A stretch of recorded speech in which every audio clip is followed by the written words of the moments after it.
स्वागत है दोस्तों आप सबका आईजी ट्यूटोरियल्स में। तो कुछ लोगों की रिक्वेस्ट पे मैं शुरू कर रहा हूँ डेली डाउट्स क्लास। इसमें क्या होगा कि आप लोग जो डाउट्स पूछेंगे, अच्छे अच्छे क्वेश्चन होना चाहिए, सिंपल क्वेश्चन नहीं होना चाहिए, थोड़ा सा क्वेश्चन का लेवल सही होना चाहिए। तो कुछ लोगों ने रिक्वेस्ट करा है कि जो भी अच्छे अच्छे क्वेश्चन वो लोग देंगे हमको, उस पर कुछ वीडियोज़ बनाने का और मेरा अप्रोच क्या रहेगा उस क्वेश्चन के लिए। लोग बोले हैं कि उस पर कुछ क्वेश्चन बनाया जाए, तो इस सीरीज का मैंने नाम दिया है डेली डाउट्स क्लास। तो आज हम पहला क्लास में कुछ क्वेश्चन लेंगे, 8 या 10 क्वेश्चन लेंगे और उसको डिस्कस करेंगे। अच्छे क्वेश्चंस को मैंने पिक किया है। कुछ क्वेश्चन हो सकते हैं कुछ इजी हो आप लोगों के लिए, बट उसको भी मैंने लिया है। कुछ लोगों ने रिक्वेस्ट करा था कि ये वाला क्वेश्चन को डिस्कस कीजिए, तो फेसबुक ग्रुप में वो लोग पूछे थे सब क्वेश्चंस और डायरेक्टली हमको पिंग करके भी पूछे थे। तो मैंने सोचा कि चलो इसको क्या करते हैं, एक वीडियोस फॉर्म में ही आप लोगों के बीच लाया जाए।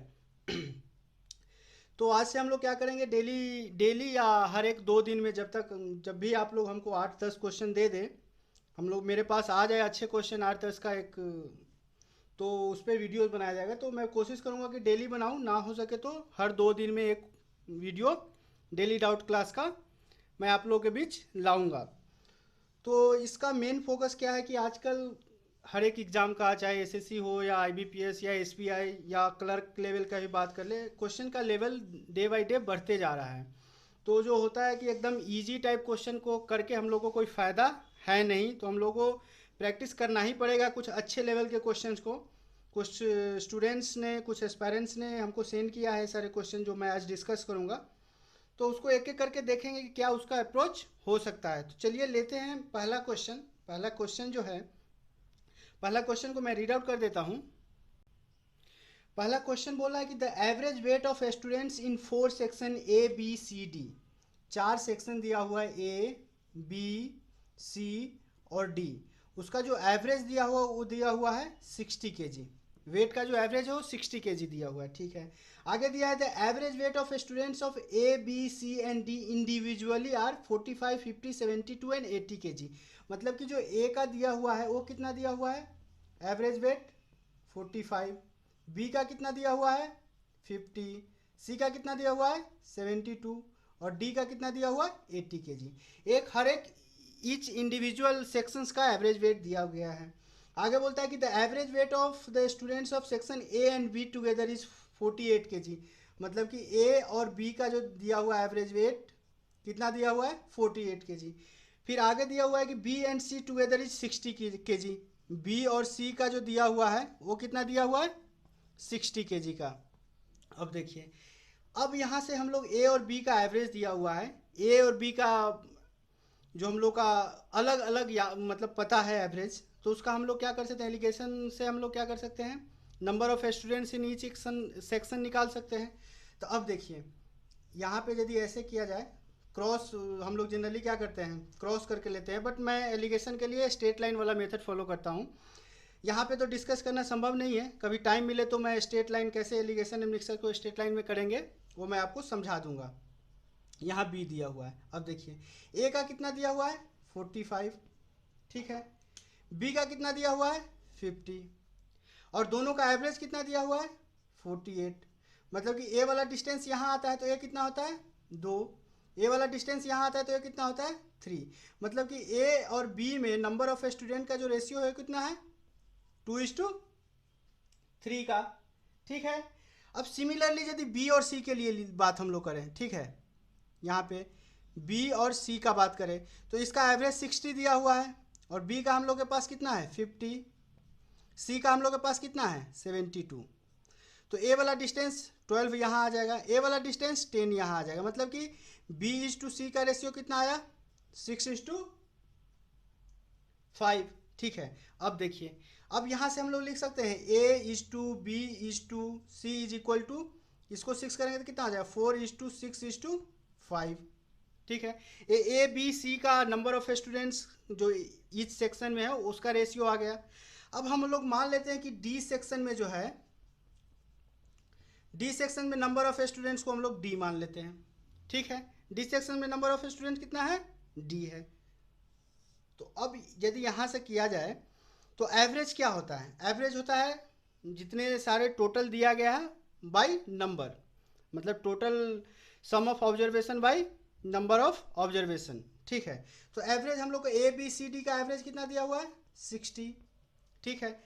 अब ए का टोटल कितना होगा 50, तो एवरेज है इसका जो नंबर दिया है 4, तो इसको 4x, क्योंकि डी में हम लोग के पास रेशियो नहीं है तो इसको 4x 6x 5x ले लेंगे, तो 45 into 4x, 45 into 4x plus similarly 50 into 6x, 50 into 6x, चलिए सिमिलरली सी का दिया हुआ है 72 into 5x, 72 into 5x plus D के लिए क्या दिया हुआ है, डी का 80 दिया हुआ है और उसका नंबर कितना लिया डी, तो कितना आ जाएगा 80d, ठीक है, बाई ए में कितना है 4x 6x 5x, तो ए बी सी का नंबर ऑफ स्टूडेंट कितना होगा 5 6 11 4 15x, टोटल कितना हो जाएगा 15x प्लस डी, डी वाला तो डी लिए ही है नंबर ऑफ स्टूडेंट्स को। अब इसको चलिए यहाँ पे अपन सॉल्व करते हैं, तो इसको 60 से गुना करेंगे तो कितना आ जाएगा 60 इंटू 50 कितना आ जाएगा 900x plus 60d, 60d is equal to ये कितना आ जाएगा 45 चौका 180, 6 पंचे 30, 300, 480, 72 पंचा कितना होगा 360, ये 360 हो जाएगा, 360 प्लस 300 कितना आएगा 660 प्लस 180, कितना आ जाएगा टोटल, इस सबको जो अभी हम सम अप करेंगे तो टोटल कितना आएगा, देखिए 45 चौका 180, ये कितना है 300, कितना आया 480 और ये कितना आया 360, तो जो x वाला पार्ट आएगा 360 प्लस 300 660, 660 प्लस 180, तो इसको करेंगे तो अपन कितना आ जाएगा, इसको जोड़िए सही से जोड़िए, इतना आएगा हम लोग को आ जाएगा 640x, तो ये वाला पोर्शन कितना आएगा 640x आ जाएगा। अब देखिए और आगे क्या है हम लोग के पास 80d दिया हुआ है, ठीक है। तो अब हम लोग को x वाला पार्ट को यदि उधर ले जाते हैं d वाला पार्ट को एक साइड, तो 20d बराबर कितना हो जाएगा, ये आ जाएगा 900 माइनस 640 यदि करेंगे, सॉरी 640 और 840, 840, तो 900 माइनस 840 यदि अपन करेंगे तो कितना आ जाएगा 160, यदि अपन इसको ऐसे करेंगे तो कितना आएगा, देखिए ये 900 है। अब क्या किए डी वाले पार्ट को एक साइड ले गए तो 60 80 माइनस 60 20d, 900x इधर है 840x इधर है, तो उधर जाएगा तो कितना आ जाएगा 60x, मतलब कि x बाई डी हम लोग लिख सकते हैं कितना 3/1 का, x बाई डी कितना लिख सकते हैं x by D 1/3, x by D कितना आ गया 1/3। हम लोग से पूछा क्या गया what is the ratio of the number of students in section E and section D.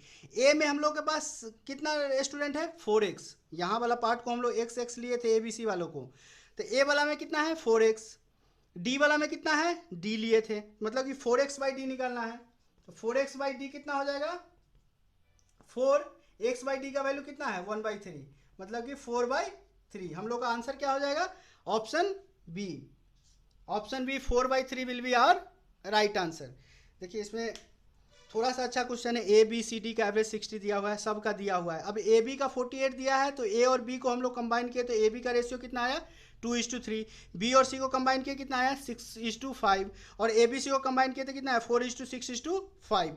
D का जो सेक्शन में नंबर ऑफ स्टूडेंट है उसको डी ले लिए, टोटल एवरेज का पता है कि इतना जो एवरेज है उसका नंबर से गुना करेंगे तो 45 into 4x 50 into 6x 72 into 5x plus 80d by total number of student A B C के लिए 15x है, डी के लिए डी है, इसको सॉल्व किया तो अपन कितना है 20d is equal to 60x, x by D कितना आ गया 1/3। हम लोग से पूछा क्या गया है what is the ratio of the number of student in section A and D. Section A में कितना हम लोग का स्टूडेंट्स है 4x, 4x बाई डी में तो डी ही है, 4x बाई डी करेंगे x बाई डी 1/3 आया तो 4x बाई डी कितना आएगा 4/3 आएगा।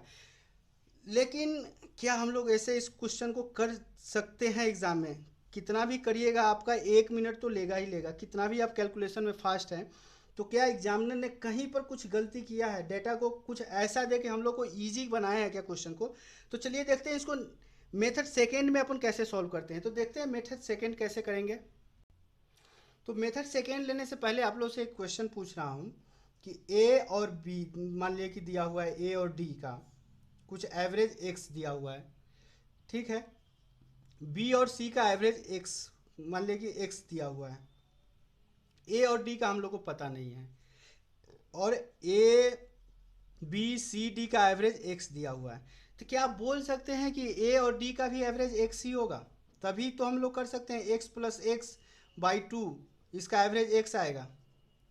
मान लिया कि ये 15 दिया हुआ है और बोल रहा है कि एक और कोई क्वांटिटी है, उस दोनों का एवरेज भी 15 है, इसका मतलब कि ए भी 15 होगा, तभी तो इस दोनों का एवरेज 15 होगा, ठीक है। अब इसी को यूज करेंगे और इस क्वेश्चन को अपन बिना पेन एंड पेपर यूज किए भी सॉल्व कर सकते हैं। कैसे देखते हैं, देखते हैं क्या। ए बी सी डी दिया हुआ है। यहाँ पे गलती कहिए या क्वेश्चन को इजी करने के लिए एग्जामिनर ने क्या किया है, टोटल का तो 60 दे दिया हुआ है, ठीक है। अब बोल रहा है कि जो if the average weight of a student A B 40 ये दिया हुआ है, बी एंड सी का 60, इसका जो हम लोगों को क्या बोला है कि 60 kg दे दिया हुआ है, ठीक है। तो देखिए ए बी सी डी का 60 है और बी सी का भी 60 है, इसका मतलब कि ए और डी का भी जो एवरेज होगा वो भी 60 kg होगा, तभी तो ए बी सी डी का एवरेज वेट जो होगा 60 kg होगा। बी और सी का 60 दिया है तो ए और डी का 60 होगा, तभी एवरेज 60 होगा, ठीक है। अब देखिए क्या हो रहा है, इसका मतलब ए और डी का एवरेज हम लोग के पास कितना आ गया, 60 kg। अब देखिए ए का जो पर्सनली दिया हुआ है कितना दिया हुआ है, 50, ये ए का दिया हुआ है। डी का कितना दिया हुआ है, 80, और ए और डी का जो ही एवरेज है वो हम लोग को कितना दिया हुआ आया है, 60 kg। अब देखिए ए वाला पार्ट यहाँ आएगा तो ये कितना है, 20, ए वाला पार्ट यहाँ आ जाएगा, ए कितना है, 15, मतलब रेशियो कितना आया, 5:3 का रेशियो कितना आया, हम लोग का जो रेशियो आया वो आया 5:3 का। तो इस क्वेश्चन में वो ए वाला कितना लिया 20, ए वाला 15, तो 20/15, सॉरी ए वाला कितना हो जाएगा 4:3 का। मतलब कि ए वाला ए है, ए डी है, मतलब कि ए बाई डी का जो नंबर ऑफ स्टूडेंट है वो कितना आया, 4:3। देखिए अपन क्वेश्चन को ऐसे सोच सकते हैं, बी और सी का दिया हुआ है सबका, तो एक तो पहली बात दिया हुआ है ए बी सी डी का दिया हुआ है 60, चलिए ले लिए।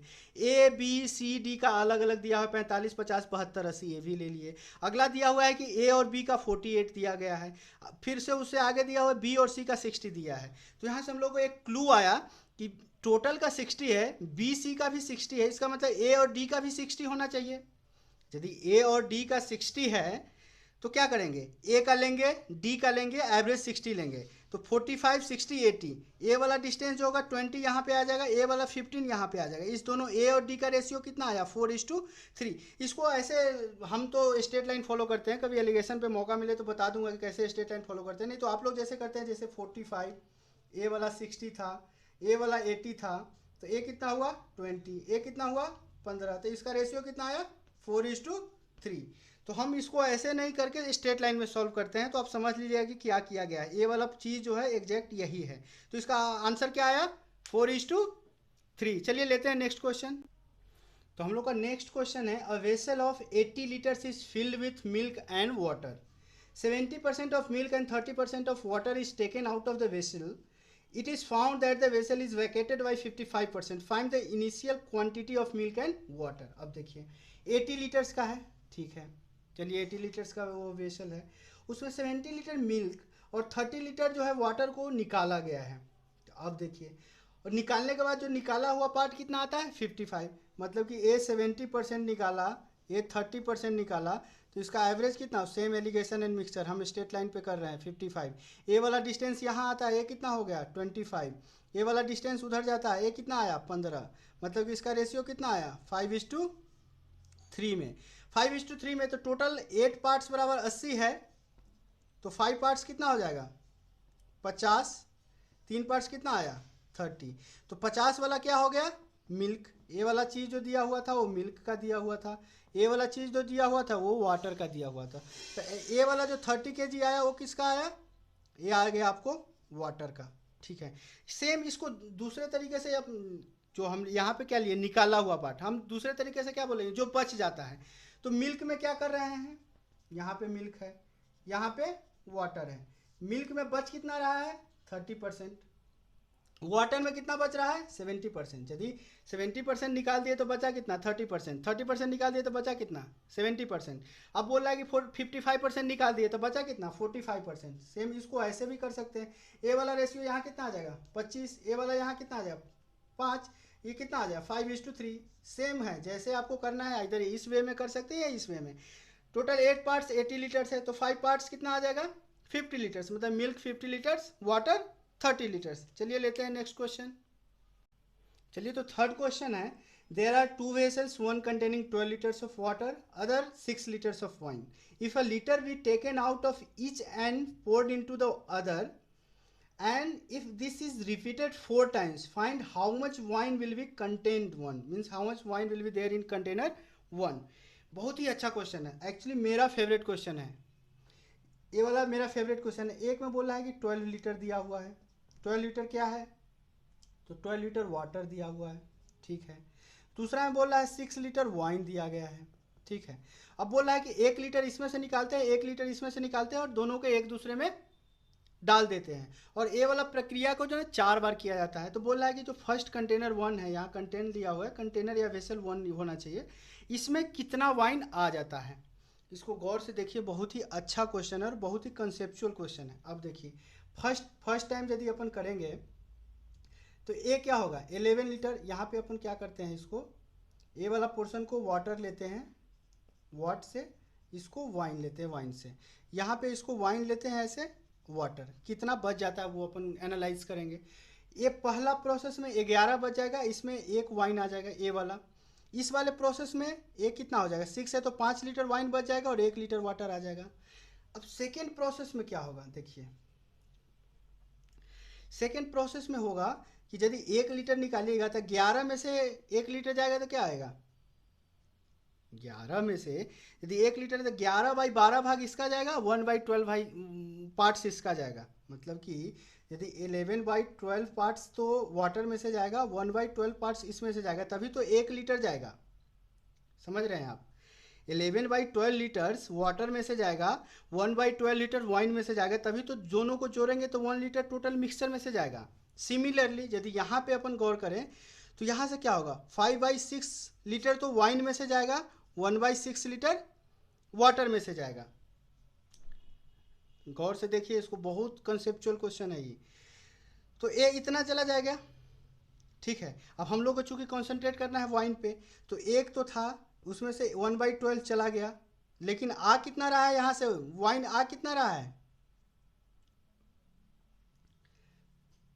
आपको थोड़ा सा दिमाग लगाना ही पड़ेगा, तभी जाके आपको ये कुछ न कुछ अच्छा आएगा। तो 1 लीटर वाइन था, उसमें से मिक्सचर को हटाने पे 1/12 पार्ट्स तो वाइन वाला चला गया। अब क्या हो रहा है, 5/6 तो इधर से वाइन आ रहा है कि नहीं आ रहा है, सेम चीज़ इधर के लिए जाएगा, यहाँ पे हम कंसंट्रेट कर रहे हैं। अब देखिए 1 पार्ट्स, यदि इसको अपन पूरा एलसीएम ले ले तो कितना आएगा, 12। तो ये तो होगा 12 - 1 + 10। ये वाला कितना हो जाएगा, 21/12। ये कितना आएगा, 1.75 लीटर्स, ठीक है। अब देखिए, पहला जो प्रोसेस किए थे उसमें कितना आया था, 1 लीटर। दूसरा प्रोसेस में कितना आया था, 1.75 लीटर्स। अब यदि तीसरा कीजिएगा ना, तीसरा यदि बार रिपीट कीजिएगा तो ये वाइन आ जाएगा 1.75 × 0.75। इसको हम लोग लिख सकते हैं 1 × 0.75।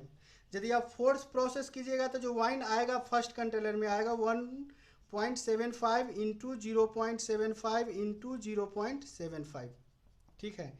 ये आएगा आपको। इसका प्रोसेस क्या है, इसको एक तरीके से अपन ऐसे भी देख सकते हैं। देखिए 1 लीटर वाइन को अपन 100% लेते हैं, तो 1/12 लीटर्स निकल रहा है, 1/12 लीटर्स निकल रहा है। इसका क्या मतलब हुआ, 8.33%, ठीक है, निकल रहा है। ये 5/6% आ रहा है, 5/6 जो है आ रहा है, इसको परसेंट में करेंगे 1/6 कितना होता है, 16.67। तो 5/6 कितना हो जाएगा, 83.33। 83.33% ये आ रहा है। 1 लीटर को हम लोग क्या किए हैं, 100% लिए हैं, ठीक है। अब देखिए इसको यदि दोनों को जोड़ेंगे तो 75% आ रहा है। इसका मतलब कि नेक्स्ट टाइम जो आएगा वो 75% आएगा, वही तो आया है 1.75%। मतलब 1 लीटर तो पहले सेकेंड में कितना आएगा 0.75, तो अब कितना हो जाएगा 1.75, ठीक है। सेम यदि सिमिलरली करेंगे तो इसका 75% थर्ड प्रोसेस में आएगा। यदि फोर्थ टाइम करेंगे तो जो थर्ड टाइम का है उसका 75% फोर्थ टाइम में आएगा। तो चलिए इसको हम क्या करते हैं, इसको रफ कर देते हैं, यहाँ तक रफ करते हैं, ठीक है। तो एक्चुअली क्या हुआ इसको थोड़ा अच्छे से समझिएगा। पहला में क्या आया, पहला प्रोसेस में 1 आया, ठीक है। दूसरा प्रोसेस में क्या हुआ था, दूसरा प्रोसेस में जो हुआ था 1 इंटू 0.75, ठीक है। तीसरा में कितना आया था 1 इंटू 0.75 इंटू 0.75। चौथा में कितना आया था 1 इंटू 0.75 इंटू 0.75 इंटू 0.75।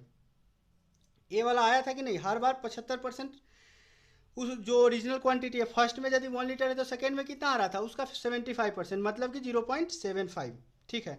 तीसरा में कितना आएगा, जो सेकेंड का आया है उसका 75%। चौथा में कितना आएगा, जो थर्ड में आया है उसका 75% आएगा, ठीक है। इसको अपन ऐसे भी कर दिए, फर्स्ट टाइम में क्या हो रहा था 1/12 जा रहा था, 1/12 बोले तो 8.33%, लेकिन 5/6 आ रहा था, 5/6 बोले तो 83.33%। इतना जा रहा था, इतना आ रहा था, तो टोटल ओवरऑल कितना आया 75%। तो ये हो रहा है। अब आपको सम ऑफ ज्योमेट्रिक प्रोग्रेशन जो होता है उसका एसएन क्या होता है, एसएन होता है A into 1 minus R to the power N बटे 1 minus R if R is less than 1। यदि आर ग्रेटर देन 1 है तो कितना होता है, इसका यही formula R to the power N minus 1 बटे R minus 1 if R is greater than 1। ये जीपी का फॉर्मूला है, sum of N terms in geometric progression, ये वाला फॉर्मूला है।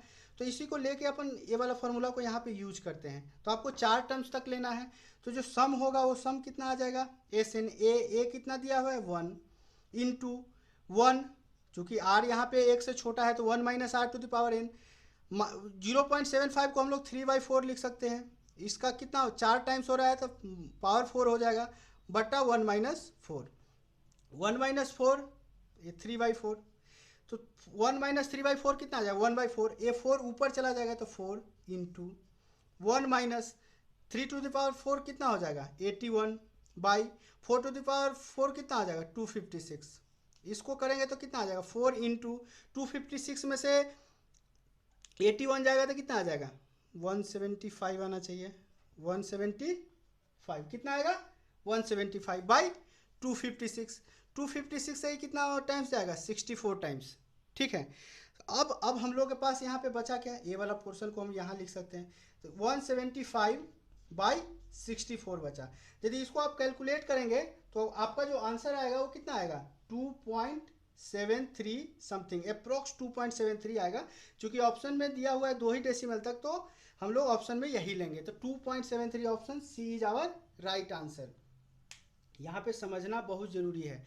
फर्स्ट प्रोसेस में क्या होगा 11 लीटर बच जाएगा, 1 लीटर वाइन का बचेगा, यहाँ पे 5 लीटर वाइन का बचेगा, 1 लीटर वाटर का। लेकिन जब ही सेकेंड प्रोसेस करेंगे तो वाइन में से 1/12 चला जाएगा, 1/12 जाएगा मतलब कि वो 8.33% चला जाएगा, लेकिन आ भी तो रहा है 5/6 बोले तो 83.33%, ठीक है।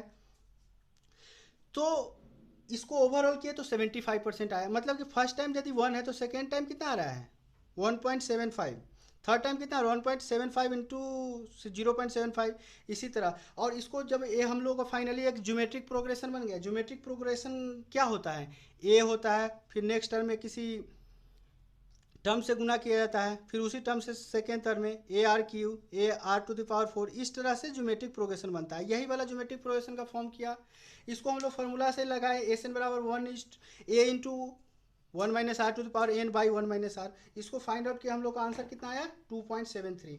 तो इसको जरा अच्छे से समझिएगा, डाउट हो तो फिर से हमको बताइएगा फेसबुक को ज्वाइन करके या कमेंट बॉक्स के थ्रू कि ऐसे कैसे हुआ। मे भी एक बार में आपको क्लियर नहीं हुआ हो, हालांकि मैंने पूरा अपनी तरफ से 100% दिया है कि आपको पूरी तरह समझ में आ जाए। फिर भी समझ में नहीं आया तो कमेंट बॉक्स के थ्रू आप हमको बता सकते हैं कि एक बार फिर से एक्सप्लेन, ताकि मैं आपको बता दूँ कि क्या हुआ है। चलिए लेते हैं नेक्स्ट क्वेश्चन।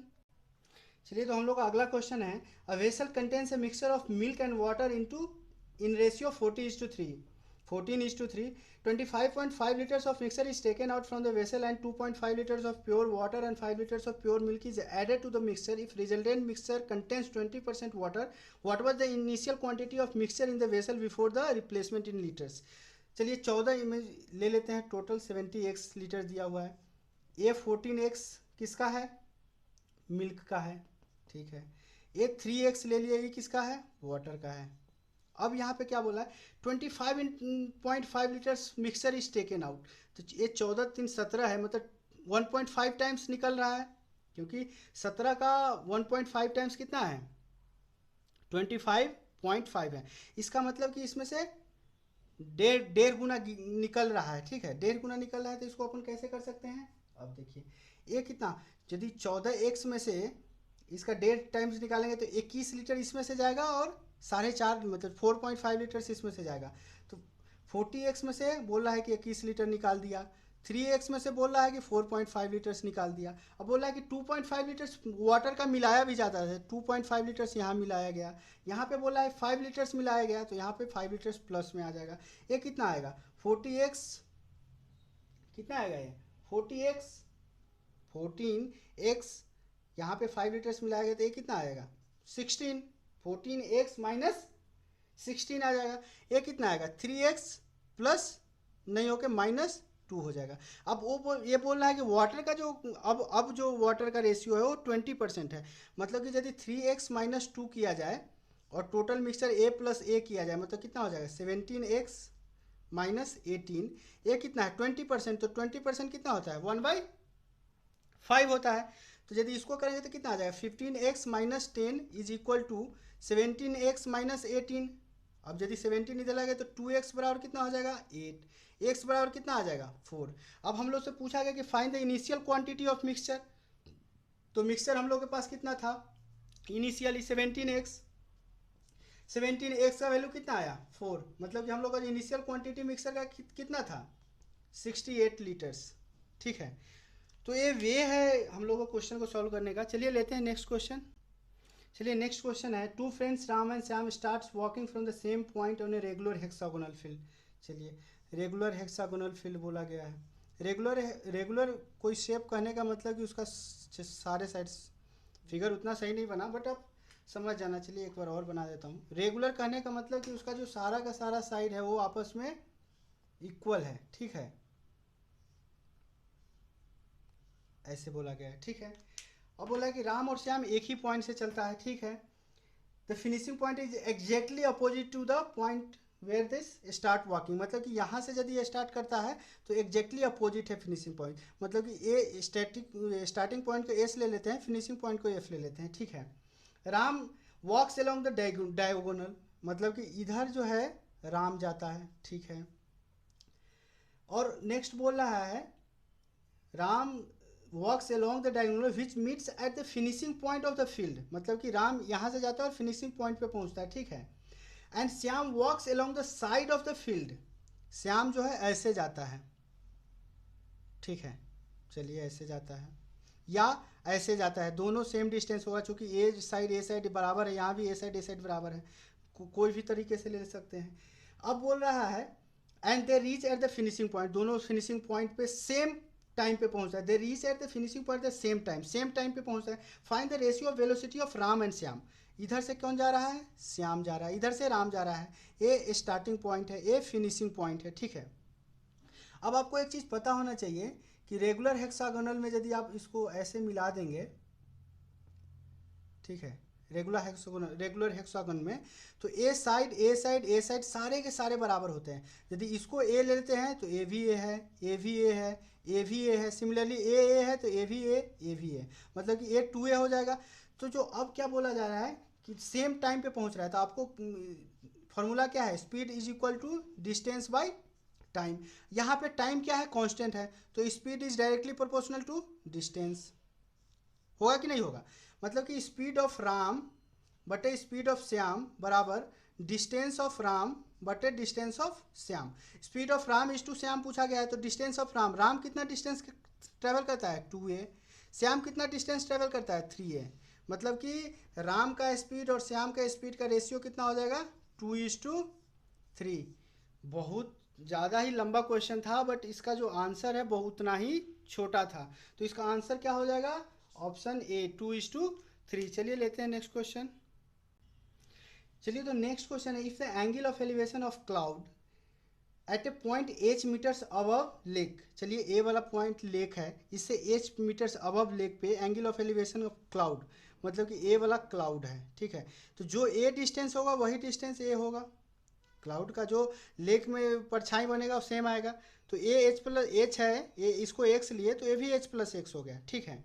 अब बोला है कि ए वाला एंगल जो है अल्फा लिया गया है, H metres above lake is beta, मतलब कि द एंगल ऑफ एलिवेशन, मतलब ए वाला पोर्शन को ये बीटा लिया है, ठीक है। चलिए and the angle of depression of its reflection, मतलब कि इसका जो रिफ्लेक्शन होगा ए होगा, ए वाला वैल्यू कितना दिया हुआ है beta in the lake. Then the height of cloud, height of cloud कितना होगा, ये तो एच है और X, total H plus X इसका हाइट है। तो इसको आपको करने के लिए, इस क्वेश्चन को सॉल्व करने के लिए आपको हाइट एंड डिस्टेंस का मैंने वीडियो बनाया है 4 पार्ट्स, उसको जरूर देख ले। ये पार्ट्स थर्ड का फर्स्ट क्वेश्चन ही है सेम, वहाँ पे अल्फा और बीटा का वैल्यू दे दिया गया है, यहाँ पे अल्फा और बीटा का वैल्यू नहीं दिया गया है और ऑप्शन भी उसी फॉर्म में पूछा गया है। तो आप लोग से रिक्वेस्ट है कि हाइट एंड डिस्टेंस का पूरा देख ले, क्योंकि ये वाला क्वेश्चन मैं उसी तरीके से बताऊंगा, आपको समझ में नहीं आएगा। तो इसको समझने के लिए आपको हाइट एंड डिस्टेंस का वीडियोस देखना ही पड़ेगा। तो देख लीजिए कैसे सॉल्व करेंगे, बहुत इजीली अपन सॉल्व करेंगे। देखिए एक्स एच, तो ये भी एच प्लस एक्स। अब बीटा को हम लोग 30 डिग्री लेते हैं, क्योंकि ज़्यादा हाइट से लिया है, ये डिस्टेंस कम है, तो ये तो 30 डिग्री होगा। अल्फा कितना हो जाएगा 60 डिग्री। आपको बताया थे कि एंगल ऑफ डिप्रेशन हम लोग कभी नहीं लेंगे, कुछ भी दिया रहे तो एंगल ऑफ एलिवेशन लेंगे। तो ये 60 हो गया, तो ये कितना आया 30 डिग्री, ये 30, तो ये कितना आ जाएगा 60 डिग्री। अब आपको बता रहे हैं ये कितना है 90 डिग्री, ये 90 डिग्री। 30 से 90 तक जाते थे तो 3 पार्ट्स होता था, फिर 60 से 90 तक आते थे तो 1 पार्ट्स होता था। तो टोटल 4 पार्ट्स बराबर एक टोटल लेंथ है।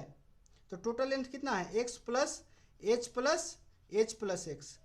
4 पार्ट्स में से 1 पार्ट्स क्या होता है 60 से 90 तक वाला जाने में 1 पार्ट्स होता है। आपको समझ में नहीं आएगा जब तक आप हाइट एंड डिस्टेंस का वीडियो नहीं देखे हैं, ये वाला जो प्रोसेस है वो समझ में नहीं आएगा। तो so please do watch our height and distance videos. And ये वाला क्वेश्चन जो है पार्ट थर्ड का पहला क्वेश्चन है, उसमें अल्फा और बीटा का वैल्यू दिया गया है। तो 4 पार्ट्स बराबर इतना लेंथ दिया हुआ है। यहाँ पे एक पार्ट 60 से 90 तक होता है, तो 60 से 90 तक वाला लेंथ कितना है 4x। तो 4x बराबर कितना हो जाएगा, ये तो आ जाएगा 2x प्लस 2h। तो x इधर जाएगा तो 2x बराबर कितना आ जाएगा 2h। तो x का वैल्यू किसके बराबर हो गया h के बराबर हो गया। तो x का वैल्यू h के बराबर होता है। अब आपसे पूछा क्या गया height of cloud, height of cloud कितना हो जाएगा, हाइट ऑफ क्लाउड क्या हो जाएगा x प्लस एच ही तो है, x प्लस एच को हम लोग h के फॉर्मूले में कितना लिख सकते हैं 2h लिख सकते हैं, ठीक है। अब ऑप्शन को सेटिस्फाई कीजिए, यहाँ तो कोसेक 90 आ जाएगा, यहाँ कोसेक 90, ये तो कटा जाएगा h आएगा, नहीं ये प्रोसेस नहीं फॉलो कर रहा है। अब यहाँ पे sine alpha minus beta, alpha का वैल्यू 60, ये भी नहीं आएगा। ऑप्शन सी देखते हैं, ऑप्शन सी एच है, sine alpha plus beta, alpha 60 beta 90, sine 90 1, cosec alpha minus beta 60 माइनस 30, कोसेक 30 कितना होता है 2, मतलब कि 2h आ रहा है।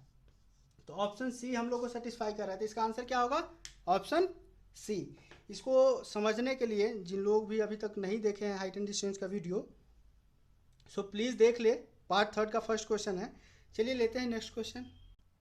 चलिए अगला क्वेश्चन है, a man travels 400 kilometres in 4 hours partly by air and partly by train. If he had travelled all the way by air he would have saved 4/5 of time he was in train. मतलब कि train के time का 4/5 time, मतलब कि 80% time वो save कर लेता यदि वो एयर से जाता पूरा डिस्टेंस, तो ठीक है।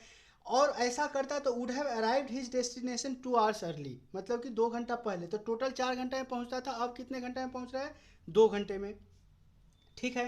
तो मतलब कि एयर से ज़्यादा तो टोटल तो कितने घंटे में पहुंच जाता है, 2 घंटे में। Find the distance travel by the train. अब पूछ रहा है कि ट्रेन के द्वारा ट्रेवल किया गया डिस्टेंस निकालिए। अब एक चीज़ यहाँ पे है, यदि इस क्वेश्चन में आप कुछ TDS करके ज़्यादा फंसिएगा तो क्वेश्चन आइदर आपसे 2 या 3 मिनट लेगा, या आपसे क्वेश्चन सॉल्व नहीं होगा।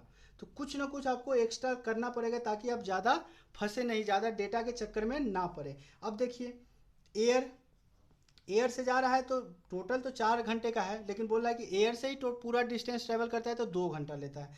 तो एयर का स्पीड को हम लोग ए ले लेते हैं, तो एयर के स्पीड को ए लेते हैं, तो टोटल डिस्टेंस कितना है 400 किलोमीटर। टाइम कितना लिया 2, तो मतलब कितना इसका स्पीड कितना आ गया एयर का, एरोप्लेन का 200 किलोमीटर पर आवर। अब बोल रहा है कि जो ट्रेन का टाइम है उसका 4/5 टाइम सेव कर लेता। 4/5 बोले तो क्या होता है 80%, मतलब कि ट्रेन का 80% टाइम वो सेव कर लेता। इसका मतलब ट्रेन के टाइम का कितना लिया है वो 20% टाइम लिया है। ट्रेन के टाइम का 4/5 यदि वो सेव कर रहा है, इसका मतलब क्या 80% सेव कर रहा है, तो इसका मतलब ट्रेन के टाइम का कितना ले रहा है वो 20% ही ले रहा है एयर।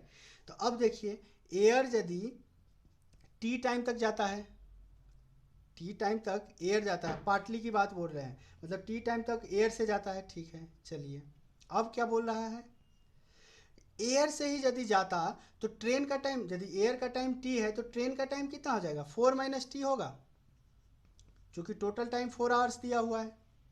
यदि एयर का टाइम टी है तो ट्रेन का टाइम 4 - टी होगा।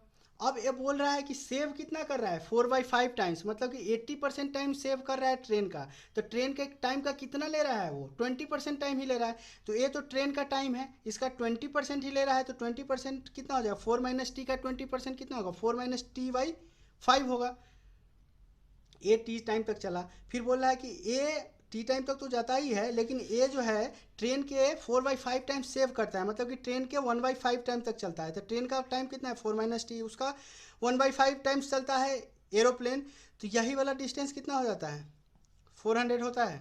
अब देखिए, ए के जगह पे हम लोग क्या कर सकते हैं 200, तो ये कितना हो जाएगा 200T प्लस 200 इंटू 4 - टी/5, ये कितना टाइम्स जाएगा 40 टाइम्स, ये कितना आ जाएगा 400। अब यहाँ से 0 0 काट सकते हैं, ये कितना आ जाएगा 20T प्लस 4 4 जा 16 माइनस 4T बराबर 40। अब देखिए 20T - 40 16T बराबर कितना आएगा 24, T बराबर कितना आया 1.5।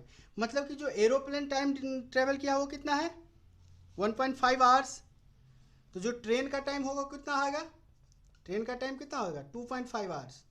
अब पूछ रहा है कि find the distance travel by the train, train के द्वारा कितना डिस्टेंस ट्रेवल कर रहा है। तो देखिए एयर 1.5 आवर्स तक ट्रेवल कर रहा है, तो एयर का डिस्टेंस कितना हो जाएगा, एयर का डिस्टेंस 200 इंटू 1.5, ये कितना आया 300 किलोमीटर्स। तो एयर 300 किलोमीटर्स किया है ट्रेवल, तो ट्रेन कितना करेगा 400 - 300 किलोमीटर्स, मतलब कि 100 किलोमीटर्स। तो ट्रेन जो डिस्टेंस ट्रेवल बाई ट्रेन कितना होगा 100 किलोमीटर्स। ये क्वेश्चन अच्छा क्वेश्चन है, इसको यदि आप TDS ज़्यादा लगाइएगा तो फंसने की ज़्यादा संभावना है, तो थोड़ा सा स्मार्ट वे में आपको जाना पड़ेगा। तो इसका आंसर कितना आएगा 100 kilometre, option D is our right answer. चलिए लेते हैं नेक्स्ट क्वेश्चन। चलिए तो 8वां क्वेश्चन है। इस क्वेश्चन में हम लोग को इस कॉन्सेप्ट पे, एक्चुअली एक कॉन्सेप्ट का क्वेश्चन है टाइम एंड डिस्टेंस का। इस कॉन्सेप्ट पे अपन क्या करेंगे 3 क्वेश्चन मैंने यहाँ लिया है इस कॉन्सेप्ट पे। तो इस कॉन्सेप्ट को समझने के लिए एक्चुअली क्या होता है ना, इस वाले में हम लोग क्या करते हैं कुछ और जो डिस्टेंस निकाल लेते हैं, स्पीड निकाल लेते हैं और उसमें फंस जाते हैं। तो इसीलिए मैंने इस क्वेश्चन को जोड़ दिया और इसी पे कॉन्सेप्ट पे बेस मैंने 3 क्वेश्चन को डिस्कस करूँगा। तो इस क्वेश्चन में क्या बोला गया है कि a man walking at 9 kilometres per hour, after every hour he takes 9 minutes of break, find total time taken by him to cover 27 kilometres. अब बोल रहा है कि 9 किलोमीटर्स पर आवर से जा रहा है, लेकिन हर एक घंटा के जर्नी के बाद वो 9 मिनट्स का ब्रेक ले रहा है, ठीक है।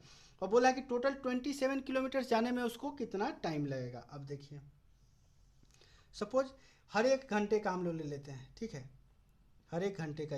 यहाँ पे 26 आवर्स है, यहाँ पे 27 किलोमीटर्स है, यहाँ पे 0 है 1 है 2 है 3 है, इस तरह से है। अब देखिए बोल रहा है कि यहाँ से यहाँ तक तो गया 9 किलोमीटर्स पर आवर के स्पीड से, लेकिन यहाँ 9 मिनट्स और बैठता है। सिमिलरली फिर यहाँ 9 किलोमीटर पर आवर के इस डिस्टेंस के बीच जाता है, 9 मिनट्स और बैठ जाता है। तो अब देखिए यहाँ तक आएगा और यहाँ के बाद यदि ये 9 किलोमीटर पर आवर के स्पीड से जाएगा तो पहुँच गया। अब तो 9 मिनट्स का ब्रेक लेने का जरूरत नहीं है, मतलब कि 9 मिनट्स का ब्रेक वो कितनी बार लेगा, 26 बार ही लेगा, क्योंकि 27वीं बार में तो वो पहुँच गया, उसको लेने का जरूरत नहीं है। तो 9 मिनट्स का ब्रेक कितना टाइम तक लेगा, 26 तक ही लेगा, 26 किलोमीटर तक ही लेगा, मतलब हर किलोमीटर में एक बार लेता है, मतलब कि 26 टाइम्स ही लेगा। तो अब देखिए टाइम कितना, टोटल टाइम कितना लगेगा, बहुत इजी है, लेकिन थोड़ा सा इसका फॉर्मेट समझना जरूरी है। अब 27 किलोमीटर्स तक जाना है और स्पीड कितना है, 9 किलोमीटर्स। ये तब होता जब कोई भी ब्रेक हम लोग के पास नहीं रहता, तो ये तो 3 आवर्स डायरेक्टली हो जाता है। Distance by time, speed 27/9। लेकिन क्या हो रहा है कि ये 26 बार क्या कर रहा है, ब्रेक ले रहा है। कितने मिनट्स का, 9 मिनट्स का। तो 9 मिनट्स का ब्रेक ले रहा है। इसको यदि आवर में बदलेंगे तो कितना आ जाएगा, 60। इसको काटेंगे 3 टाइम्स जाएगा, ये 20। ये 10 टाइम्स जाएगा, ये 13। अब एक 9 3 जा 3 टाइम्स जाएगा, 13 3 जा 39, बाई 10 कितना आएगा, 3.9। मतलब कि टोटल जर्नी का टाइम कितना होगा, 6.9 आवर्स। एक लाइन का ही क्वेश्चन है, बट इसमें थोड़ा सा लॉजिक समझना है। 9 किलोमीटर पर आवर के स्पीड से तो जाएगा ही जाएगा, प्लस हर एक किलोमीटर के बाद क्या बोल रहा है कि takes break after every hour, मतलब कि हर एक घंटे के बाद वो क्या कर रहा है, हर एक घंटे के बाद क्या कर रहा है, वो 1 मिनट का, 9 मिनट्स का ब्रेक ले रहा है। ठीक है, तो इस क्वेश्चन में ऐसे करना है। इसको क्या एक बार और समझा देता हूँ, क्या बोला एक बार और मैं रीड आउट करता है। A man walking at 9 kilometre per hour, after every kilometre he takes 9 minutes of break, मतलब हर एक किलोमीटर के बाद 9 मिनट का ब्रेक लेता है। अब बोला कि 27 किलोमीटर जाने में उसको कितना समय लगेगा। यदि 27 किलोमीटर जाना रहता, कोई ब्रेक नहीं लेता, तो 27/9 हो जाता। लेकिन चूंकि 26 बार उसको ब्रेक, 27 किलोमीटर तक जाने में उसको 26 टाइम्स ब्रेक लेना पड़ेगा, वो भी कितने का, 9 मिनट्स का। उसको आवर में बदल दिए, टोटल टाइम कितना आया, 6.9 आवर्स। चलिए इसी बेस पे एक और क्वेश्चन लेते हैं। अगला क्वेश्चन क्या है, सेम क्वेश्चन है जो पहले मैंने पीछे किया था, अभी सेम क्वेश्चन है, बट इसको मैं इसलिए डिस्कस कर रहा हूँ कि थोड़ा सा लॉजिक आपको समझ में आ जाए। A man walking at 12 kilometre per hour, after every kilometre he takes 12 minutes of break. Similarly find total time taken by him to cover 36। यहाँ पे सेम होगा, 0 1 2 3 होते होते यहाँ पे 35 36, मतलब कि जो ब्रेक लेगा वो 35 टाइम्स ही ले पाएगा, क्योंकि 36 में तो पहुँच ही जाएगा। तो टोटल टाइम क्या हो जाएगा, टोटल टाइम हो जाएगा, यदि ब्रेक नहीं लेता तो 36/12 हो जाता सीधा सीधा। ठीक है, लेकिन अब क्या है, 35 टाइम्स वो ब्रेक ले रहा है, कितने मिनट का, 12 मिनट्स का। तो इसको आवर में बदलेंगे तो 60 से डिवाइड करना पड़ेगा, 5 7। ठीक है, ये जाएगा 3 टाइम्स, मतलब टोटल टाइम्स कितना आया, 10 आवर्स। ठीक है, इसको थोड़ा सा दिमाग में रखिएगा, सेम क्वेश्चन है। इसी पे एक और सेम क्वेश्चन लेते हैं, बट थोड़ा सा इससे अलग होगा। चलिए लेते हैं नेक्स्ट क्वेश्चन। चलिए, तो अगला क्वेश्चन थोड़ा सा अलग है पीछे के क्वेश्चन से, जो दो मैंने डिस्कस करा है। A man is walking at a speed of 18 kilometres per hour, he takes 6 minutes of break in every 7 kilometres. अब क्या बोल रहा है कि 7 किलोमीटर्स के डिफरेंस पे ना वो 6 मिनट का ब्रेक लेता है। तो यदि यहाँ पे 7 किलोमीटर्स है, यहाँ पे 14 हो जाएगा, वहाँ पे 28 हो जाएगा, 21 हो जाएगा। सिमिलरली होते होते होते ये कितना तक जाएगा, 84 तक जाएगा, लेकिन टोटल उसको 90 किलोमीटर ट्रेवल करना है, तो 84 तक जाएगा, लेकिन ये 6 किलोमीटर तो पहुंच जाएगा, तो यहाँ पे ब्रेक लेने का जरूरत नहीं है। तो टोटल ब्रेक कितना लेगा वो, टोटल ब्रेक कितना टाइम्स लेगा वो, 12 टाइम्स ही लेगा, क्योंकि हर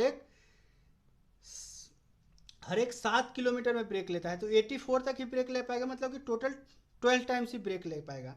तो अब टोटल टाइम कैसे निकाल सकते हैं, टोटल टाइम आपको जाना कितना है, 90 किलोमीटर्स तक, तो ब्रेक नहीं लेता तो सीधा डिस्टेंस बाई स्पीड हो जाता, तो 90/18 हो जाता। लेकिन अब क्या बोला है कि 12 बार उसको कितने मिनट्स का ब्रेक लेना है, 6 मिनट्स का ब्रेक लेना है, तो उसमें 60 से डिवाइड करेंगे तो आर में आ जाएगा। ये कितना आ जाएगा, 18 5 जार 90। अब इसको 10 टाइम्स जाएगा, तो ये 12/10 कितना आ जाएगा, 1.2, मतलब कि अब टाइम कितना आ जाएगा, 6.2 आवर्स, या 6 आवर्स 12 मिनट्स बोल सकते हैं। तो ये थोड़ा सा उससे अलग था, इसमें निकालना था कि कितना बार ब्रेक। पीछे के 2 क्वेश्चन में क्या था कि हर एक किलोमीटर्स में ले रहा था, लेकिन यहाँ बोल रहा है कि हर एक 7 किलोमीटर्स में ले रहा है। तो हर एक 7 किलोमीटर्स में लेगा तो ब्रेक कितने टाइम्स लेगा, वो 12 टाइम्स लेगा। तो ये क्वेश्चन था, उस बेस पे 3 क्वेश्चन अपन देख लिए। तो आज के सेशन को हम क्या करते हैं, यहीं पे क्लोज करते हैं सेशन को। तो ये डेली क्लास आप लोग के रिक्वेस्ट पे ही शुरू करा गया है। आप लोग जितने भी अच्छे अच्छे क्वेश्चन देंगे उस पर मैं वीडियोस बनाऊंगा, डेली करने का कोशिश करूंगा। यदि मैं सफिशिएंट क्वेश्चन 6, 7, 8 यदि डेली मेरे को मिल जाता है तो आप लोग के बीच जरूर लाऊंगा क्वेश्चन। आपके डाउट्स होने चाहिए उस क्वेश्चन में, और अच्छा क्वेश्चन होना चाहिए। तो अभी तक मैंने कुछ क्वेश्चन हमको दिया गया था स्टूडेंट्स के द्वारा, तो उस पर मैंने वीडियो बनाया है। डेली अपलोड करने की कोशिश करूंगा। यदि आप लोग क्वेश्चन नहीं दे पाए तो हर 2 दिन में बनाने का कोशिश करूंगा। तो चलिए आज के सेशन को यहीं पे क्लोज करता हूं मैं। तो आप लोग से भी रिक्वेस्ट है कि आपको भी जितने भी डाउट्स हो, अच्छा क्वेश्चन हो, तो आप ज़रूर कमेंट बॉक्स के थ्रू कमेंट कर सकते हैं, या फेसबुक ग्रुप है जो i.g/tutorial, ये वाला ज्वाइन कर सकते हैं। करके आप वहाँ पे अपना क्वेश्चन पोस्ट कीजिए, और उस क्वेश्चन को क्या किया जाएगा, नेक्स्ट जब भी वीडियो लाया जाएगा उस क्वेश्चन को वहाँ पे डिस्कस किया जाएगा। जो भी लोग पहली बार वीडियो को देख रहे हैं उन लोग से रिक्वेस्ट है कि प्लीज़ सब्सक्राइब कर ले इस यूट्यूब चैनल को, ताकि जब भी कोई नया वीडियो आए आपको ईजिली नोटिफिकेशन आ जाए, आपको सर्च करने की ज़रूरत ना पड़े। तो सब्सक्राइब कर ले। आपको लग रहा है कि अच्छा है आपके एग्ज़ाम पॉइंट ऑफ व्यू से, तो लाइक कीजिए, क्योंकि इतना तो आप कर ही सकते हैं लाइक। आपको लाइक करने में ज़्यादा से ज़्यादा 1 या 2 सेकंड जस्ट उस बटन पे क्लिक करना है। तो लाइक कर दिए, आपको थोड़ा भी फ़ायदा हो रहा है। तो यदि फ़ायदा नहीं हो रहा है, आपको लग रहा है कि नहीं इससे हमको कोई फ़ायदा नहीं हो रहा है, इट्स ओके फॉर मी, कोई ज़रूरत नहीं है लाइक करने का। यदि आपको सही में लग रहा है तो लाइक कर दीजिए। कमेंट करके यूट्यूब के कमेंट बॉक्स में भी कमेंट करके आप अपना क्वेरी पूछ सकते हैं, कि कुछ क्वेश्चन जिसको आपका सोल्यूशन जिसका समझ में नहीं आया हो वो पूछ सकते हैं, या आपको लग रहा है कि इस क्वेश्चन को डिस्कस किया जाना चाहिए तो कमेंट बॉक्स के थ्रू भी डाल सकते हैं, या फेसबुक ग्रुप ज्वाइन करके वहाँ भी आप अपना क्वेरी डाल सकते हैं। ठीक है, यदि आपको लग रहा है बेनिफिशियल है आपके लिए तो शेयर करिए अपने फ्रेंड्स के साथ, ताकि ज़्यादा से ज़्यादा नीडफुल लोगों तक ये वीडियो पहुँच जाए। तो चलिए आज के सेशन को यहीं पे क्लोज करते हैं। कीप प्रैक्टिसिंग, प्रैक्टिस करते रहिए, because practice is the only way which will make you perfect in your calculation and concepts. तो मिलते हैं नेक्स्ट क्लास में किसी टॉपिक के साथ, या डेली डाउट्स क्लास 2 के साथ। तब तक के लिए बाय बाय।